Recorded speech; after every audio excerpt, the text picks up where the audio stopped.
Friends, welcome to my channel. IGNOU का MA प्रथम वर्ष का असाइनमेंट 2024-25। तो देखिए उसका ये घ वाली व्याख्या अब हम करने जा रहे हैं। ऐसा जीवन तो विडंबना है जिसके लिए रात दिन लड़ना पड़े। आकाश में जब शीतल शुभ्र शरद शशि का विलास हो, तब भी दांत पर दांत रखे, मुट्ठियों को बांधे लाल आंखों से यह दूसरों को घूरा करे। बसंत के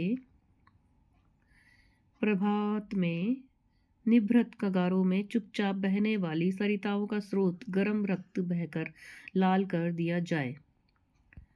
नहीं नहीं चक्र, मेरी समझ में मानव जीवन का यही उद्देश्य है।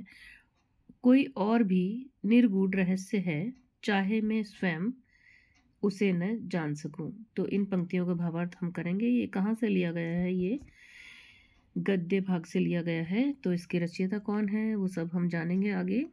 तो चलिए वीडियो को कंटिन्यू करते हैं हम दोस्तों।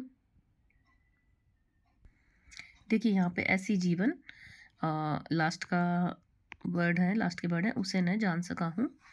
तो यह रचना जयशंकर प्रसाद का यह अवतरण उनके जीवन की गहन और दार्शनिक दृष्टि को व्यक्त करता है। यह उद्धरण प्रसाद जी की काव्य और नाट्य रचनाओं में व्याप्त मानवता, समाज और अस्तित्व की जटिलताओं पर विचार करता है।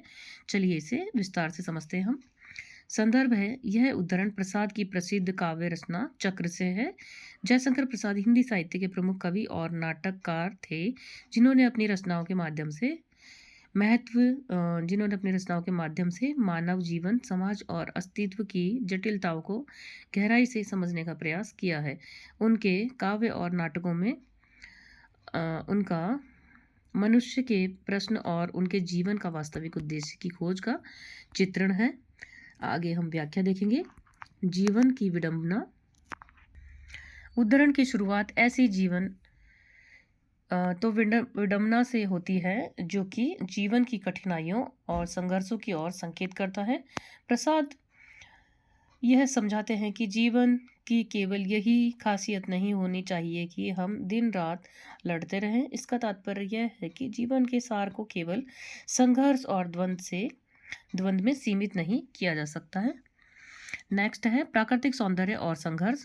प्रसाद के रात दिन लड़ने की इस विडंबना को प्राकृतिक सौंदर्य के संदर्भ में स्पष्ट किया है। आकांक्षाओं में जब शीतल शुभ शरद शशि का विलास होता है, शशि यानी चंद्रमा की बात हो रही है यहाँ पे, तब भी मानवों के बीच संघर्ष और प्रतिकूलता बनी रहती है। प्राकृतिक सौंदर्य और शांति का प्रतीक शरद ऋतु का चांद, लेकिन इन सौंदर्य के बावजूद भी मनुष्य एक दूसरे से शत्रुता और संघर्ष में उलझा ही रहता है।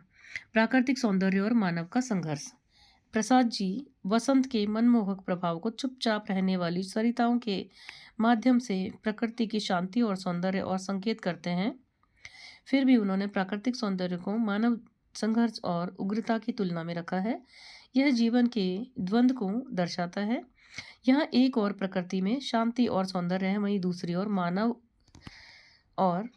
मानव समाज में संघर्ष और प्रतिकूलता व्याप्त है।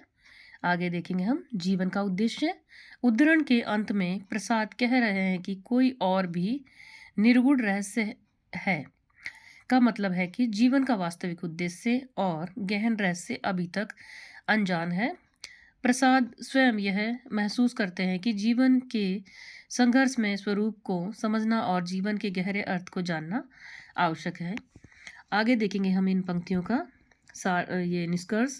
प्रसाद जी कहते हैं कि जीवन संघर्ष और प्रतिकूलता से भरा हुआ नहीं होना चाहिए। प्राकृतिक सौंदर्य और शांति की उपस्थिति के बावजूद मानव समाज में संघर्ष और द्वंद्व का होना विडंबना है। जीवन का वास्तविक उद्देश्य और रहस्य उन सतह पर दिखाई देने वाली चीजों से परे है। यह उद्धरण मानव जीवन के गहरे अर्थ की खोज की ओर इशारा करता है। देखिए ये जो उद्धरण है उसका क्या विशेष है, क्या उसका टारगेट है, वो यहाँ पे बताया गया है। और पाठकों को सोचने पर मजबूर करता है कि क्या जीवन का वास्तविक उद्देश्य केवल संघर्ष में सीमित है या इसके गहरे रहस्य हैं जिन्हें समझाना ज़रूरी है। तो देखिए यहाँ पे प्रसाद जी ने बहुत ही सुंदर ढंग से पंक्तियों के माध्यम से हमको बहुत अच्छा संदेश देना चाहा है कि मनुष्य को किस प्रकार रहना चाहिए, लड़ना नहीं चाहिए। जब शशि यानी चंद्रमा शांतिपूर्ण ढंग से अपनी शरद पूर्णिमा के चाँद को सुंदर तरीके से प्रस्तुत करता है, वो उसका जो काम है वो करता है, तो क्या हमारा मानव जीवन का ये उद्देश्य नहीं है कि हम भी शांति से अपना जीवन व्यतीत करें और लड़ाई झगड़ा ना करें, सभी से प्यार प्रेम के साथ रहें। तो इन पंक्तियों में यही संदेश दिया है। तो देखिए हम समाप्त करते हैं वीडियो यहीं पे, ज़्यादा बड़ा नहीं करेंगे वीडियो को, और आगे हम फिर वीडियो लेके आपके सामने उपस्थित होंगे। तब तक के लिए आज्ञा दीजिए दोस्तों। नमस्कार।